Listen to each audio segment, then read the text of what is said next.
오늘 우리에게 주시는 하나님 말씀은 고린도전서 1장 18절에서 24절 말씀입니다. 다 함께 일어나셔서 하나님의 말씀을 경청하겠습니다. 십자가의 도가 멸망하는 자들에게는 미련한 것이요 구원을 받는 우리에게는 하나님의 능력이라. 기록된 바 내가 지혜 있는 자들의 지혜를 멸하고 총명한 자들의 총명을 폐하리라 하였으니, 지혜 있는 자가 어디 있느냐, 선비가 어디 있느냐, 이 세대의 변론가가 어디 있느냐. 하나님께서 이 세상의 지혜를 미련하게 하신 것이 아니냐. 하나님의 지혜에 있어서는 이 세상이 자기 지혜로 하나님을 알지 못하므로 하나님께서 전도에 미련한 것으로 믿는 자들을 구원하시기를 기뻐하셨도다. 유대인은 표적을 구하고 헬라인은 지혜를 찾으나 우리는 십자가에 못 박힌 그리스도를 전하니, 유대인에게는 거리끼는 것이요 이방인에게는 미련한 것이로되 오직 부르심을 받은 자들에게는 유대인이나 헬라인이나 그리스도는 하나님의 능력이요 하나님의 지혜니라. 이것은 하나님의 말씀입니다. 아멘. 지금 미얀마에서는 군부 쿠데타가 일어나서 반대하는 일반 국민들이 최근까지 한 400여 명이 총에 맞아 숨지고, 어제 하루만 97명이 총에 맞아 숨졌다고 합니다. 많은 사람이 부상을 당하고 또 9살 되는 딸까지 잃어버린 그 부모가 오해를 하고 고통당하고 슬퍼하는 일들, 그들은 한국에 와 있는 미얀마 사람들도 걱정하며 염려하며 바로 그 일을 지켜보고 있습니다. 경제는 마비되고 일상은 무너지고 그들은 고통 속에 잠을 이루지 못하고 살아가고 있습니다. 여러분들 중에 혹시 이 미얀마의 비극적인 일들을 바라보면서 잠을 이루지 못하거나 음식을 못 드시고 심각한 두려움이나 걱정을 해보신 적이 있습니까? 아마 제 생각에는 아마 거의 그렇지는 않을 겁니다. 그러나 만약 미얀마에 내 자녀가 가 있다면, 내 남편이나 내 아내가 가 있다면, 가족이 가 있다면 그 이야기는 달라집니다. 밤잠을 자지 잘 못할 겁니다. 음식도 제대로 못 드실 수도 있을 겁니다. 그쪽에서 오는 소식에 늘 귀를 기울이고 내게 들려지는 소식이 아니라 그 소식을 찾아나가는 그런 삶이 될 것입니다. 이것이 무엇인가 하면 바로 관계의 문제이기 때문입니다. 아무리 크고 놀라운 일이라 할지라도 사람들은 나와 상관이 없다고, 관계가 없다고 생각하면 그것이 우리의 삶에 아무런 영향을 주지 못한다는 것 잘 알고 있을 겁니다.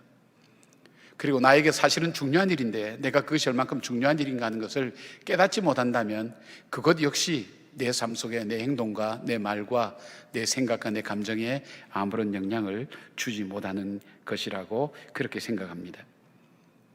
내가 이 세상 어떤 것보다 나는 예수 믿는 것이 나에게서 가장 소중한 것입니다. 그렇게 혹시 여러분이 생각하고 계신다면 여러분은 이 십자가를 떠나서는 생각할 수가 없습니다. 왜냐하면 십자가는 이 기독교의 핵심이 되면서, 또한 십자가는 나의 구원이 이루어지는 사건이기도 하고, 십자가는 내 인생의 길이 열려지는, 생명의 길이 열려지는 길이기도 하기 때문입니다. 그래서 바울은 고린도전서 1장 18절에 십자가의 도가 멸망하는 자들에게는 미련한 것이요 구원을 받는 우리에게는 하나님의 능력이라. 다른 말로 바꾸면 정말 이것이 가치를 알고 소중함을 아는 사람들에게는 이 십자가야말로 우리가 가장 소중히 여기는 가장 귀한 것이라는 것을 바울은 이야기하고 있습니다. 그러면서 얘기를 합니다. 유대인은 표적, 기적을 굉장히 중요시하고 헬라인은 지혜를 구하지만 바울은 자기의 삶을 바꾸어 주었던, 자기의 인생을 바꾸었던 이 십자가야말로 자기 삶에 가장 소중하며 이 십자가를 증거하는 삶을 일평생 살다가 십자가 때문에 죽는다고 그렇게 그는 고백하고 있습니다. 오늘 우리가 고난주간을 지내고 또 우리 종료주일을 지내면서 지금까지 지내오면서 십자가를 늘 바라보면서 이걸 그냥 쉽게 바라볼 수도 있었을 것입니다. 이 십자가 나와 어떤 관계가 있는지 잘 알지 못하면 그냥 십자가를 그냥 예사로 볼 수도 있지만, 그러나 이 십자가에 담긴 하나님의 마음을 우리가 읽게 될 때에 십자가를 통해서 주시는 지혜와 능력을 우리는 오늘 받을 수가 있습니다. 이 십자가에 나타난 하나님의 마음 무엇일까요? 첫 번째, 이 십자가는 우리의 아픔과 고통과 슬픔을 공감하는 하나님의 마음이 이 십자가에 담겨져 있습니다.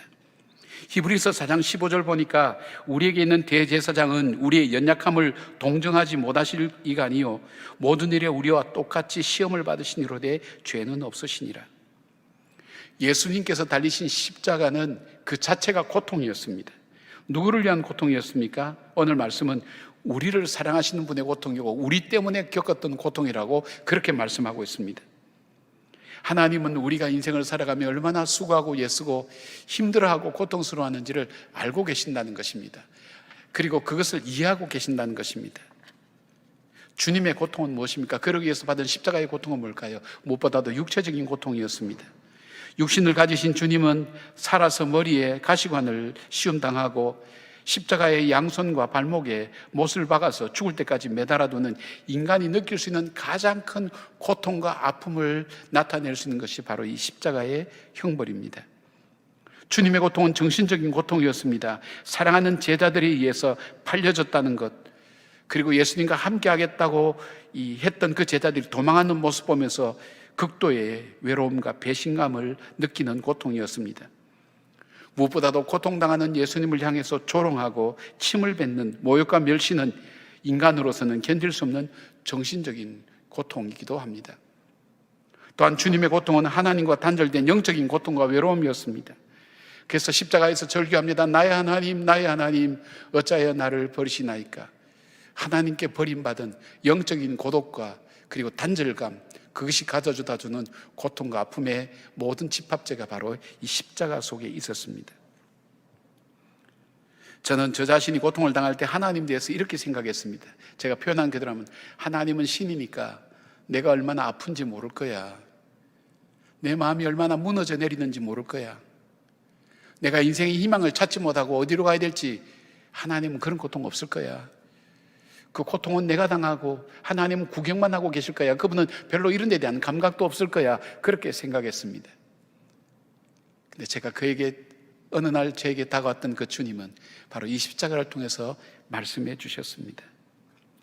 이사야는 예수님의 고통에 대해서 이렇게 말씀합니다. 53장 4절 5절 그는 실로 우리의 질고를 지고 우리의 슬픔을 당하였거늘 우리는 생각하기를 그는 징벌을 받아 하나님께 맞으며 고난을 당한다 하였노라. 그가 찔림은 우리의 허물 때문이요 그가 상함은 우리의 죄악 때문이라. 그가 징계를 받음으로 우리가 평화를 누리고 그가 채찍에 맞음으로 우리는 나음을 받았도다. 우리에게 주어진 고통과 아픔과 그리고 이 질병과 두려움, 이 모든 것이 나를 위해서 받으셨던 그 아픔이었다는 것을 이사야는 말씀하고 있습니다. 얼마 전에 출간된 엘리자베스 엘리엇이라는 사람 고통은 헛되지 않아요라는 책이 있습니다. 이분은 여러분들이 잘 아시는 것처럼 짐 엘리엇이라는 사람의 아내입니다. 그가 결혼한 지 27개월 만에 그 남편이 에콰도르의 식인종한테 잡혀서 창으로 죽임을 당합니다. 그리고 에콰도르에서 돌아오지만 10개월 된 아이를 데리고 다시 그 남편이 죽은 그 선교지, 그 에콰도르 이 족속에게로 돌아갑니다. 와오라니 족속이라는 그 인디언직으로 들어갑니다. 거기서 16년 동안 그는 고된 고생과 고통을 하면서 그들에게 복음을 전합니다. 그리고 그 가운데서 목사도 나오고 그 부족을 다 이렇게 복음화시킨 다음에 그는 미국으로 돌아옵니다. 삶의 지침과 고달픔과 어려움, 자기 삶에 이해할 수 없는 일들이 일어남, 그것 때문에 힘든 가운데 있었지만 그는 한 사람을 만나게 됩니다. 신학자였던, 정말 자기를 사랑해주고 이해해주는 한 사람을 만났습니다. 삶의 안식처를 찾았습니다.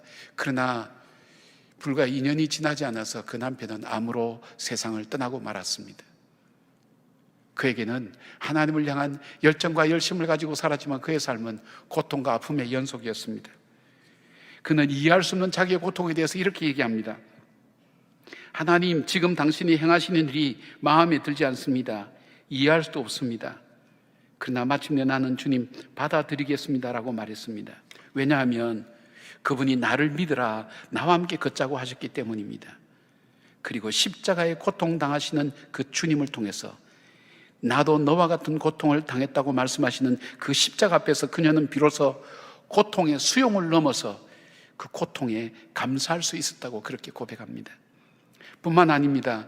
그는 힘들고 어려운 순간이 올 때마다 그 십자가를 바라보면서 일평 일평생 그가 나갈 수 없는 절망에 처했을 때도 그 십자가를 바라보며 그는 한 걸음 한 걸음 믿음으로 걸었고, 삶에 있어서 더 이상 살아갈 의욕이 없을 때도 십자가를 바라보며 나를 아시고 나에게 지금도 말씀하시고 나를 붙드시는 그 주님을 바라보며 그는 자기의 삶을 살았노라고 그렇게 고백했습니다.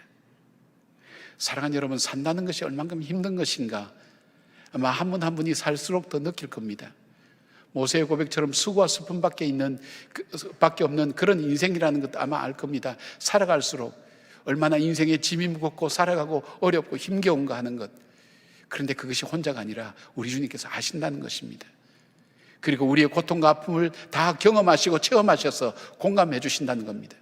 저에게서도 마찬가지였습니다. 주님이 십자가로 말씀하실 때에 저에게서 놀라운 일들이 일어났으면 그것은 바로 그 고통을 받아들일 수 있는 마음과 그 고통 때문에 주저앉지 않고 오히려 그 고통을 감사하며 어려움을 이겨나갈 수 있는 용기와 힘과 지혜가 바로 그 십자가를 통해서 저에게 주어졌던 선물이었습니다. 사랑하는 여러분, 힘들고 어려울 때 여러분 자신을 보지 말기를 바랍니다. 힘들고 어려울 때 환경을 보지 말기를 바랍니다. 문제를 보지 말기를 바랍니다. 힘들고 어려울 때 주님의 십자가를 바라보기 바랍니다. 그 십자가에서 말씀하시는 주님, 내가 너를 알고 있다고, 내가 너를 이해하고 있다고, 내가 너와 함께하고 있다고, 너를 붙들고 있다고. 우리의 고통을 체험하신 그 주님께서 말씀하시는 주님의 음성을 반드시 듣게 되고, 그 십자가는 바로 여러분에게 길을 만들어 가시는 생명이 되고, 그 십자가는 여러분으로 하여금 그 어려움을 이겨나갈 수 있는 지혜가 될 것입니다. 주님의 마음이 담긴 십자가를 바라보며 주께서 주시는 평강의 길, 주님께서 열어가시는 그 길을 따라가는 믿음의 한 분 한 분 되시기를 축원합니다. 두 번째, 이 십자가에서는 주님께서 죄가 얼만큼 무서운가 하는 것과 죄를 다루시는 하나님의 마음이 바로 이 십자가에 나타나고 있습니다. 십자가는 우리에게 죄가 얼마나 무섭고 그 결과가 비참한가를 보여주면서 죄에 대해서 말씀하신다는 것입니다. 원래 십자가는 사형의 도구였습니다.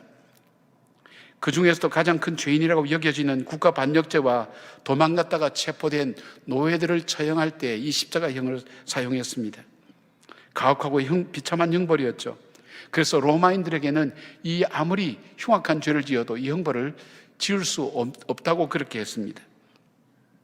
우리는 죄에 대해서 쉽게 생각합니다. 그 이유는 우리의 본질 속에 죄로 이미 타락해서 죄를 죄로 알지 못하고 죄 짓는 것을 심각하게 생각하지도 않고 죄의 결과가 얼마나 무서운가를 우리는 알지 못합니다.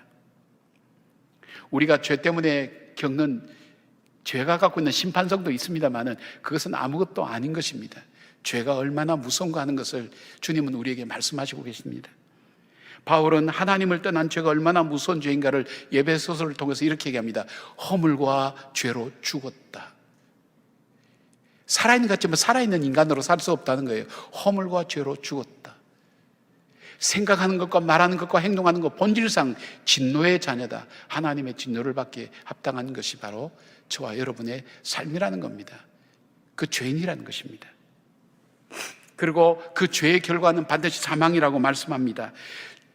죽음으로 끝나는 것이 아니라 죽음 후에 심판을 받고 영원한 형벌 가운데 들어가는 것, 바로 이게 죄의 무서움입니다.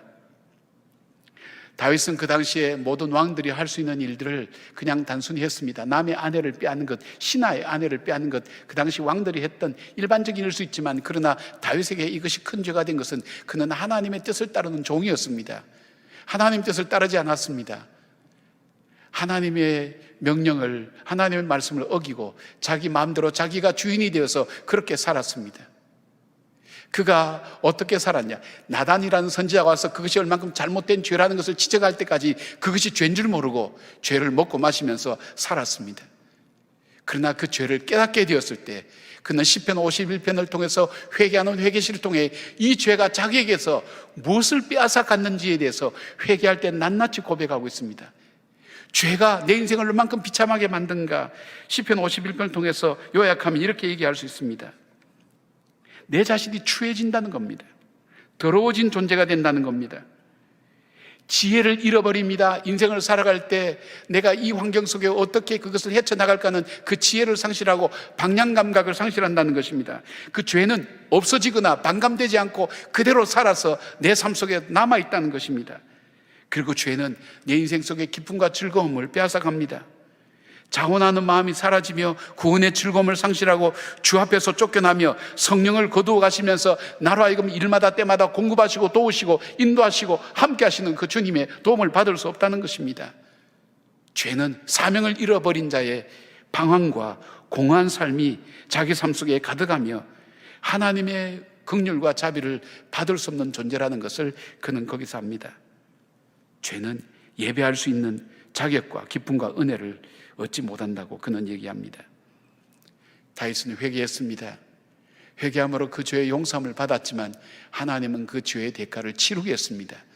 다윗의 이 죄로 말미암아 그 집안의 자녀들이 서로 범하고 죽이고 그 아들에게서 쫓겨나가는 피비린내 나는 그 일들을 겪게 만들었습니다. 무엇을, 하나님은 왜 죄의 결과를 용서하셨으면서도 죄의 이런 결과를 주셨을까요? 다윗에게 죄가 얼마나 무서운 것인가 하는 것을 그로 하여금 각인시켜주고 깨우쳐 주었습니다. 그는 노년의 신하들이 그의 몸을 따뜻하게 하는 젊은 여자 종을 아비삭이라는 여자 종을 붙여주었지만 그와 함께 자지를 않았습니다. 죄가 얼마나 무서운가를 알았기 때문입니다. 여러분, 우리는 십자가를 볼 때 얼마나 죄를 분명하고 무섭게 단호하게 다루시는 하나님인 것을 우리는 깨달아야 됩니다. 죄에는 자비와 긍휼이 없습니다. 그래서 자기 아들 예수 그리스도에게 인간의 이 죄가 전가되었을 때, 얹혀졌을 때에 하나님은 그 아들을 외면했습니다. 그리고 가장 참혹한 십자가에서 그 죄의 대가를 치르게 했습니다. 죄를 다루시는 하나님 마음을 우리는 보게 됩니다. 바울은 바로 그런 우리가 예수 그리스도로 말미암아 이 죄에서 용서함 받았다고 그렇게 고백합니다. 십자가의 보혈의 피로 우리 죄가 씻김을 받고 죄의 저주가 더 이상 우리에게 없다고 그렇게 선포합니다. 하나님의 자녀됨의 특권도 받았다고 얘기합니다. 용서받은 자의 감격과 기쁨을 바울은 노래하고 있습니다. 일본 여성병원의 요이치 유사 교수 연구진이 최근 국제학술지인 컬런트 바이올로지에 달팽이에 대해서 이렇게 대한 연구 결과를 발표했습니다. 달팽이는 자기 몸에 기생충이 침범을 하면 스스로 목을 잘라버린다는 겁니다. 근데 목을 잘라서 몸통을 버린 달팽이도 살아나고 버림을 받은 몸통도 살아나는데 결국 이 몸통은 결국 썩음지면서 죽더라는 것입니다. 살지 못하다는 것입니다. 그런데 저 머리는 저기에서 심장이 나고 다시금 자라면서 새 생명을 시작하더라는 것입니다. 여러분, 이 장면을 보면서 기생충이 들어오면 살 수 없다고 판단한 달팽이는 조금도 주지 않고 자기 목을 잘라서 몸통을 버립니다. 그리고 새로운 생명을 이어가는데 이 말씀은 마태복음 5장 29절 30절 주님이 하신 말씀이 생각났습니다. 만일 내 오른 눈이 너를 십조하게 하거든 빼어버리라. 내 백체 중 하나가 없어지고 온몸이 지옥에 던져지지 않는 것이 유익하며 또한 만일 내 오른손이 너를 십조가게 하거든 찍어내버리라. 내 백체 중 하나가 없어지고 온몸이 지옥에 던져지지 않는 것이 유익하니라. 죄의 무서움을 주님은 표현하셨습니다. 작은 죄랄지라도 이 죄는 우리 영혼을 집어삼키고 우리 희망을 집어삼키는 무서운 것이라는 것을 우리에게 깨닫기를 주님은 말씀하셨습니다. 여러분, 십자가를 볼 때 죄의 무서움을 기억하시길 바랍니다. 죄는 모양이라도 버리시길 바랍니다. 바로 그 죄의 짐을 지고 있다면 회개하며 주 앞에 나가십시오. 보혈의 피로 주님이 씻겨 주신다고 약속하셨습니다. 죄가 내 앞에서 머물러 있는 한 그 죄는 내 인생을 너무나 어렵게 만든다는 것을 기억하면서 죄의 무서움을 기억하고 그 죄를 용서하신 하나님의 은혜를 다시 한번 기억하는 십자가가 여러분 마음속에 남기를 주의 이름으로 축원합니다. 세 번째로 이 십자가는 죄인인 우리에게 구원의 길을 열어주신 하나님의 마음입니다. 성경을 보는 다양한 시각이 있습니다. 그 중에서도 성경 속에 나타난 하나님 마음을 잘 알 수 있는 것이 구속사적인 관점입니다. 이것은 무엇을 하냐면 구약의 모든 사건과 사람들의 예를 통해서 타락하고 멸망한 이 인간을 하나님이 어떻게 구원에 가시는가 하는 과정을 보여주시고, 이 구원에 가시는 이 구속사적인 이 관점을 십자가에서 이루시는 겁니다. 그러니까 십자가는 타락한 우리가 영원히 멸망당할 수밖에 없는 우리가 십자가에서 우리의 새로운 길이 열려지는 겁니다. 생명의 길이 열려지는 것을 보여주게 됩니다. 예수님께서 내가 곧 길이요 진리요 생명이라고 말씀하지 않았습니까? 우리가 인생을 살아갈 때 우리의 길이 끊어지는 것 같은 그런 처절한 어려움을 겪을 때가 얼마나 많습니까? 우리가 인생을 살아갈 때 인생의 기준을 잡지 못합니다. 방향을 잡지 못할 때가 얼마나 많습니까? 근데 그 예수님이 인생의 기준이 된다고, 진리가 된다고 말씀합니다. 우리가 살아갈 때 생명이 꺼져가며 생명력 없는 삶을 살 때가 얼마나 많습니까? 그 예수님이 바로 나의 생명이 되신다고 말씀하셨습니다. 오늘 하루를 더 사셨다는 것은 죽음의 하루에 더 가까워왔다는 그런 역설적인 말하고도 통하지 않습니까? 그러나 우리가 예수 그리스도로 말미암아 그 죽음 너머에 있는 부활로 우리가 나갈 수 있는 새로운 길들이 우리 삶 가운데 열려진다는 것을 이 십자가는 우리에게 말씀하고 있습니다. 히브리서 10장 19절 20절에 이렇게 말씀합니다. 그러므로 형제들아, 우리가 예수의 피를 힘입어 성소에 들어갈 담력을 얻었나니 그 길은 우리를 위하여 휘장 가운데로 열어놓으신 새로운 살 길이요 휘장은 곧 그의 육체니라. 우리에게 새로운 길을 열어가시는 하나님의 사랑을 볼 수 있습니다. 구원의 길이 열려집니다. 생명의 길입니다. 소망의 길입니다. 바로 이 십자가를 통해서 열려지게 됩니다. 예수께서 십자가에 운명하실 때 마태복음 27장 51절 이렇게 증언합니다. 이에 성소 휘장이 위로부터 아래까지 찢겨져 둘이 되고 땅이 진동하며 바위가 터지고, 하나님과 나와의 가려졌던, 단절되었던 바로 그것이 찢겨져 나가며 하나님과의 나의 관계가 회복되어지고, 내가 죄에 굴복하는 죄의 노예가 아니라 바로 하나님의 통치와 하나님의 사랑과 하나님 은혜를 받을 새로운 길들이 열려진 것을 얘기합니다. 내가 십자가를 바라볼 때 그 십자가를 통해서 내 삶이 새로워지고 새로운 길이 열렸다는 것을 믿는 믿음이 십자가를 바라볼 때 여러분 가운데 임하기를 바랍니다. 바울은 고린도후서 13장 4절에 이렇게 말씀합니다. 그리스도께서 약하심으로 십자가에 못 박히셨으나 하나님의 능력으로 살아계신 우리도 그 안에서 약하나 너희에게 대하여 하나님의 능력으로 그와 함께 살리라. 바울은 자랑할 것이 많은 사람이었습니다. 그러나 그는 그 자랑을 전부 다 배설물로 여긴다고 했습니다. 그의 자랑은 바로 이 십자가밖에 없다고 했습니다. 왜냐하면 이 십자가는 자기의 삶을 바꾼 십자가이기 때문입니다. 이 십자가는 자기에게 새로운 길을 열었던 십자가입니다. 이 십자가는 자기의 삶 속에 새로운 소망과 길을 가져다 준 삶이었습니다. 세례받을 때 말씀드린 것처럼 이 예수 그리스도를 나의 구세주와 주님으로 영접할 때 우리가 그 영접한다는 의미는 이 십자가로 말미암아 내 죄가 용서받고 하나님께서 나를 구원해 주셨습니다. 그 고백에 다른 표현일 수 있습니다. 바로 그런 고백을 할 때 우리 삶에 있어서 인생의 기준이 바뀌어집니다. 내 인생의 주인이 바뀝니다. 내 인생의 삶의 목표가 달라집니다. 그것은 내가 만든 길이 아니라 바로 우리를 구속하신 그 예수님이 십자가에서 만들어준 생명의 길, 소망의 길, 그리고 진리의 길이라는 것을 우리가 기억하기를 바랍니다. 오래전부터 감동의 이야기로 설교에 자주 인용되었던 얘기가 있습니다. 미국 남침역의 신학대학에 학장으로 계시던 앨리스 풀러 박사의 얘기입니다.